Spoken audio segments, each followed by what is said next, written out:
اشفاق احمد صاحب کی کتاب زاویہ سے ایک مضمون آپ کی خدمت میں پیش کرتے ہیں، جس کا عنوان ہے ایک استاد عدالت کے کٹہرے میں۔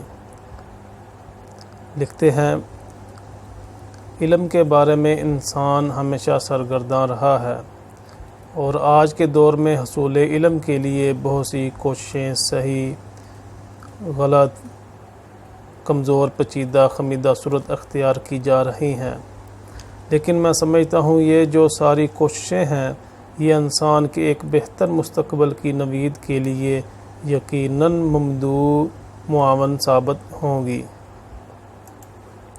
علم حاصل کرنے کے لیے جب ہم بھائی یعنی کہ اشفاق احمد صاحب اور ان کے بھائی اپنے گاؤں سے لاہور آئے تو ہمارے ابا جی نے ایک گھر لے کر دیا فلیمنگ روڈ پر۔ وہاں اختر شیرانی رہتے تھے۔ میں تو چونکہ فرسٹ ایئر کا طالب علم تھا، اس لیے ان کے نام سے یا ان کے کام سے اتنا آشنا نہیں تھا، لیکن میرے بڑے بھائی ان کو جانتے تھے اور ان کی بڑی قدر و منزلت کرتے تھے۔ بہرحال جہاں ہمارے ابا جی نے اور بہت ساری مہربانیاں کی تھیں، وہیں یہ کہ ایک خانسامہ بھی دیا تھا جو ہمارا کھانا پکاتا تھا۔ اس کا نام عبدل تھا۔ عبدل کو زندگی میں دو شوق بڑے تھے، ایک تو انگریزی بولنے کا، انگریزی تعلیم حاصل کرنے کا، جیسے آج کل بہت زیادہ انگریزی ہی کو علم سمجھا جاتا ہے اور انگریزی کے حصول کے لیے ہی جان لڑائی جاتی ہے۔ عبدل کو بھی اس کا بڑا شوق تھا۔ دوسرے، اس کو اچھی کنوینس کا بڑا چسکا تھا، چنانچہ کبھی اسے بھائی خط یعنی کہ اشفاق احمد صاحب کے بھائی خط پوسٹ کرنے کے لیے جی پی او بھیجتے، پوسٹ آفس بھیجتے، تو وہ کہتا تھا اگر آپ اپنی سائیکل دے دیں تو میں بڑی خوشی سے جاؤں گا اور بڑی خوشی سے آؤں گا۔ ان کی سائیکل یعنی کہ اشفاق احمد صاحب کے بڑے بھائی کی سائیکل کے قریب سے جب ہم گزرتے تھے سلام کر کے، لیکن ہم نے بھی اسے کبھی ہاتھ نہیں لگایا تھا، تو عبدل پر وہ کبھی مہربان ضرور ہوتے تھے اور وہ سائیکل لے کر ان کا خط پوسٹ کرنے کے لیے فلیمنگ روڈ سے جی پی او جاتا تھا اور میرے حساب کے مطابق 4-4.5 منٹ میں واپس آ جاتا تھا، اور اس حالت میں سانس اس کی پھولی ہوئی اور ماتھے پر پسینہ ہوتا تھا۔ یعنی اشفاق احمد اس کی مستعدی سے بہت خوش تھا۔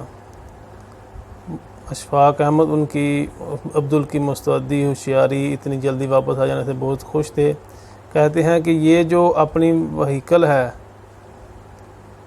اس کو اتنے شوق سے اور اتنی مستعدی سے استعمال کرتا ہے۔ ایک مرتبہ اتفاق ایسا ہوا کہ میں نے دیکھا بازار میں وہ واپس آ رہا تھا جی پی او سے خط پوسٹ کر کے، اس طرح کہ سائیکل کا ہینڈل اس نے ہاتھ میں پکڑا ہوا ہے اور اس کے ساتھ بڑی تیزی سے بھاگتا ہوا آ رہا تھا۔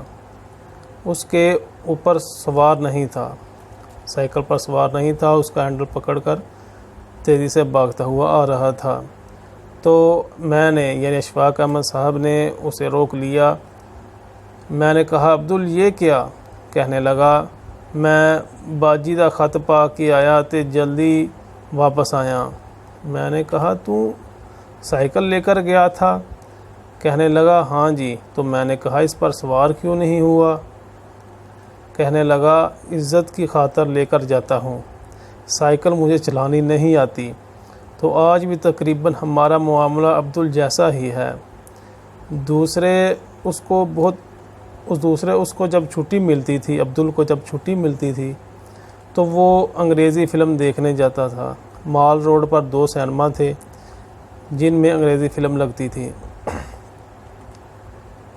اس کو اس کی بڑی دیوانگی تھی، انگریزی سیکھنے کا چسکا اور انگریزی سیکھنے کی لگن۔ آج ہی نہیں اس وقت بھی بہت زیادہ تھا۔ تو جب وہ فلم دیکھ کے آتا تھا تو میرے بھائی پوچھتے کیسی تھی؟ کہتا بہت کمال کی تھی، اس میں ایک مس تھی، وہ تیرتی بہت اچھا تھی، ویری بیوٹی۔ لیکن وہ فلم لیکن وہ فلمیں دیکھ دیکھ کے اندازے لگاتا، مگر اس میں اتنی استعداد نہ تھی کہ سمجھ سکتا۔ کوئی لفظ اسے انگریزی کا سمجھ نہیں آتا تھا، نہ ہی وہ اس کا تلفظ ادا کر سکتا تھا، نہ ہی اس کو بیان کر سکتا تھا۔ لیکن ایک دن میرے بھائی نے پوچھا کہ تو اتنا وقت ضائع کرتا ہے، اتنے پیسے ضائع کرتا ہے اور اس توجہ اور لگن کے ساتھ اپنی زندگی مستغرق کی ہوئی ہے، اگر تو مجھے انگریزی کے 4 حرف بتا دے، پورے 4 الفاظ، تو میں تمہیں پورا 1 روپیہ دوں گا۔ تو اس نے کہا کہ میٹرو، گولڈ، 1 میئر۔ انہوں نے کہا یہ تو 4 نہیں ہوئے، 3 ہوئے ہیں۔ کہنے لگا چوتھا بھی اس نے ادا کر دیا۔ تو وہ انگریزی جو جانتا تھا وہ اس قسم کی تھی۔ اب بھی ہم کوشش کر رہے ہیں اور انگریزی کے اندر کچھ ایسے ہی پھنسے ہوئے ہیں، شعر کی بوگی مارتے ہیں، انگریزی چلتی نہیں۔ یہ تو تھی بات جو برسبیل تذکرہ آ گئی۔ میرا آج کا موضوع تھا وہ بتانا نہیں چاہتا تھا۔ پروفیسر صاحب یہاں موجود آج تشریف فرما ہیں۔ جس زمانے میں میں روم میں لیکچرر تھا، روم یونیورسٹی میں، اور میں سب سے ینگسٹ پروفیسر تھا۔ یونیورسٹیوں میں چھٹیاں تھیں، گرمیوں کا زمانہ تھا۔ دوپہر کے وقت ریڈیو اسٹیشن پر مجھے اردو براڈ کاسٹ کرنی پڑتی تھی۔ لوٹ کے آ رہا تھا تو خواتین و حضرات، روم میں دوپہر کے وقت سب لوگ کیلولا کرتے ہیں۔ کیلولا دوپہر کے وقت کھانے کے بعد جو آرام کے لیے لیٹا جاتا ہے اسے کیلولا کہتے ہیں۔ 4 بجے تک سوتے تھے اور روم کی سڑکیں تقریباً خالی ہوتی تھیں، اور کارپوریشن نے یہ انتظام کر رکھا تھا کہ وہاں پر پانی کے حوض لگا کر سڑکیں دھوتے ہیں، اور شام تک سڑکیں ٹھنڈی بھی ہو جاتی ہیں، خوشگوار بھی ہو جاتی ہیں، صاف بھی ہو جاتی ہیں۔ تو وہ سڑکوں کو دھو رہے تھے۔ اکا دکا کوئی ٹریفک کی سواری آ جا رہی تھی، تو میں اپنی گاڑی چلاتا ہوا جا رہا تھا۔ اب دیکھیے، انسان کے ساتھ ساتھ ایک دیسی مزاج چلتا ہے۔ آدمی کہیں بھی چلا جائے تو میں گاڑی چلا رہا تھا، میں نے دیکھا کہ گول دائرہ ہے، اس کے اوپر سے میں چکر کاٹ کے آؤں گا، پھر میں اپنے گھر کی طرف مڑوں گا۔ تو یہ بڑی بیہودہ بات ہے، بیچ میں سے چلتے ہیں، شارٹ کٹ لگاتے ہیں۔ اس وقت کون دیکھتا ہے، دوپہر کا وقت ہے۔ تو میں بیچ میں سے گزرا، وہاں ایک سپاہی کھڑا تھا۔ اس نے مجھے دیکھا اور اس نے پرواہ نہیں کی، جانے دیا کہ یہ جا رہا ہے، یہ نوجوان تو کوئی بات نہیں۔ جب میں نے دیکھا شیشے میں سے گردن گھما کے کچھ مجھے تھوڑا سا یاد پڑتا ہے، میں طنزاً مسکرایا۔ اشفاق میں سب طنزاً مسکرائے، کچھ اپنے فیٹ کے اوپر، کچھ اپنی کامیابی کے اوپر۔ میں نے خوشی منانے کے لیے ایک مسکراہٹ کا پھول اس کی طرف پھینکا۔ جب اس نے یہ دیکھا کہ اس نے میری یہ عزت کی ہے تو اس نے سیٹی بجا کے روک لیا۔ اب وہاں پر سیٹی بجانا موت کے برابر تھی، اور رکنا بھی۔ میں رکا، وہ آ گیا اور آ کے کھڑا ہو گیا، پہلے سلوٹ کیا۔ ولایت میں رواج ہے کہ جب بھی آپ کا چلان کرتے ہیں، آپ کو پکڑنا ہوتا ہے، تو سب سے پہلے آ کر سلیوٹ مارتے ہیں۔ تو اس نے کھڑے ہو کر سلیوٹ مارا۔ اب میں اندر تھر تھر کانپ رہا ہوں۔ شیشہ میں نے نیچے کیا تو مجھے کہنے لگا کہ آپ کا لائسنس۔ تو میں نے اس سے کہا میں زبان نہیں جانتا۔ اس نے کہا چنگی بولی بول رہے ہو؟ میں نے کہا میں نہیں جانتا، تم ایسے ہی جھوٹ بول رہے ہو، میں تو نہیں جانتا ہوں۔ اس نے کہا نہیں، آپ اپنا لائسنس دیں۔ تو میں نے کہا فرض کریں جس کے پاس اس کا لائسنس نہ ہو تو پھر وہ کیا کرے؟ اس نے کہا کوئی بات نہیں، میں آپ کا چلان کر دیتا ہوں۔ پرچی پھاڑ کے تو یہ آپ لے جائیں اور جرمانہ جمع کروا دیں۔ میں تو ایسے ہی مانگ رہا تھا۔ میں نے کہا مجھ سے غلطی ہو گئی۔ اس نے مسکراتے ہوئے کہا غلطی ہو گئی تھی تو چلے جاتے۔ اس نے بغیر مجھ سے پوچھے کاپی نکالی اور چالان کر دیا، اور چالان بھی بڑا سخت، 12 آنے جرمانہ۔ میں نے لے لی پرچی۔ میں نے کہا میں اس کو لے کر کیا کروں؟ اس نے کہا اپنے کسی بھی قریبی ڈاک خانے میں منی آرڈر کی کھڑکی پر جمع کروا دیں۔ بس وہاں کچہری نہیں جانا پڑتا، دھکے نہیں کھانے پڑتے، بس آپ کا جرمانہ ہو گیا، آپ ڈاک خانے میں دیں گے تو بس۔ میں جب چالان کروا کے گھر آ گیا تو میں نے اپنی لینڈ لیڈی سے کہا میرا چالان ہو گیا ہے۔ کہنے لگی آپ کا؟ میں نے کہا میں کیا کروں؟ اب ان کو ایسے لگا کہ ہمارے گھر میں جیسے ایک بڑا مجرم رہتا ہے، اور اس نے اپنی بیٹی کو بتایا کہ پروفیسر کا چالان ہو گیا ہے۔ بوڑھی مائی تھی، ان کی ایک ساس تھی، اس کو بھی بتایا۔ سارے روتے ہوئے میرے پاس آ گئے۔ میں بڑا ڈرا کہ یا اللہ یہ کیا؟ کہنے لگے تو شریف آدمی لگتا تھا، اچھے خاندان کا، اچھے گھر کا لگتا تھا، ہم نے تجھے یہ کرائے پر کمرہ بھی دیا ہوا ہے، لیکن تو ویسا نہیں نکلا۔ خیر، گھر خالی کرنے کا تو نہیں کہا۔ جو بوڑھی مائی تھی ان کی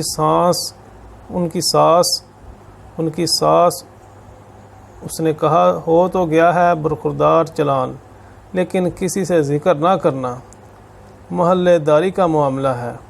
اگر ان کو پتہ چل گیا کہ اس کا چالان ہو گیا ہے تو بڑی رسوائی ہوگی، لوگوں کو پتہ چلے گا۔ میں نے کہا نہیں، میں پتہ نہیں لگنے دوں گا۔ میری لاابالی طبیعت 26 سال کی تھی، 26 ایئر۔ چالان جیب میں ڈالا اور نکل گیا دوستوں سے ملنے۔ اگلے دن مجھے جمع کروانا تھا، بھول گیا، پھر سارا دن گزر گیا۔ اس سے اگلے دن مجھے اصولاً جمع کروا دینا چاہیے تھا، تو میں نے کپڑے بدلے تو اس پرانے کوٹ میں رہ گیا۔ شام کے وقت مجھے ایک تار ملا کہ محترمی جناب پروفیسر صاحب، فلاں فلاں مقام پر فلاں چوراہے پر آپ کا چالان کر دیا گیا تھا فلاں سپاہی نے، یہ نمبر ہے آپ کے چالان کا، آپ نے ابھی تک کہیں بھی چالان کے پیسے جمع نہیں کروائے، یہ بڑی حکم عدولی ہے، مہربانی فرما کے اسے جمع کروا دیں، آپ کی بڑی مہربانی ہوگی۔ تقریباً 21 روپے کا تار تھا۔ میں نے سارے لفظ گنے۔ مجھ سے یہ کوتاہی ہوئی کہ میں پھر بھول گیا اور ان کا پھر ایک تار آیا۔ اگر آپ اب بھی رقم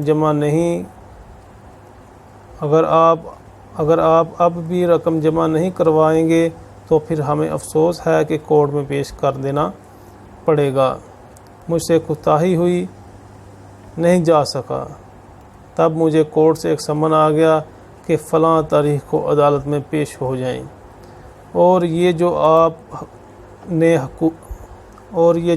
نے حکم عدولی کی ہے، قانون توڑا ہے، اس کے بارے میں آپ سے پورا انصاف کیا جائے گا۔ ان کی بولی، چونکہ رومن لا وہیں سے چلا ہے تو بڑی تفصیل کے ساتھ۔ اب میں ڈرا، میری سٹی گم ہوئی، پریشان ہوا کہ اب دیار غیر میں ہوں، کوئی میرا حامی و ناصر مددگار نہیں ہے، میں کس کو اپنا والی بناؤں گا؟ اس نے کہا میرا ایک دوست ہے، اس کے پاس چلتے ہیں۔ اس کے پاس گئے۔ اس نے کہا یہ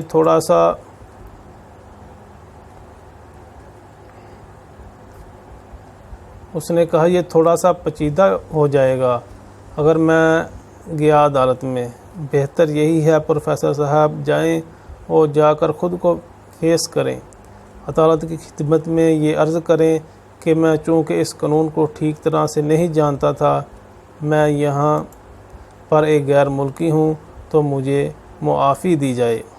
میں ایسا آئندہ نہیں کروں گا۔ میں نے کہا ٹھیک ہے۔ چنانچہ میں ڈرتا ڈرتا چلا گیا۔ اگر آپ کو روم جانے کا اتفاق ہو تو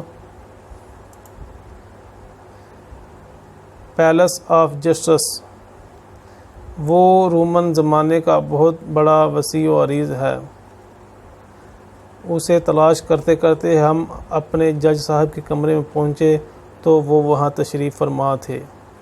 مجھے ترتیب کے ساتھ بلایا گیا تو میں چلا گیا۔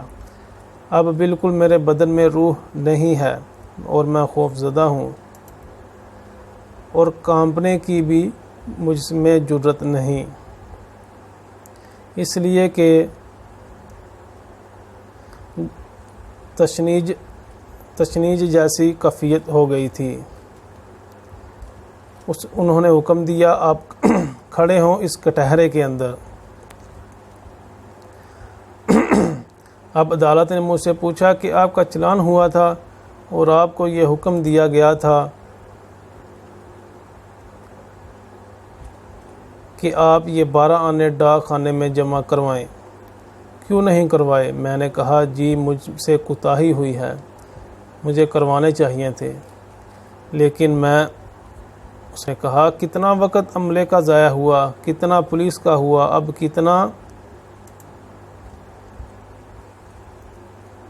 کتنا جسٹس کا ہوا، یعنی کہ جسٹس عدالت کا ہوا، اب وقت ضائع ہو رہا ہے، اور آپ کو اس بات کا احساس ہونا چاہیے تھا، ہم اس کے بارے میں آپ کو کڑی سزا دیں گے۔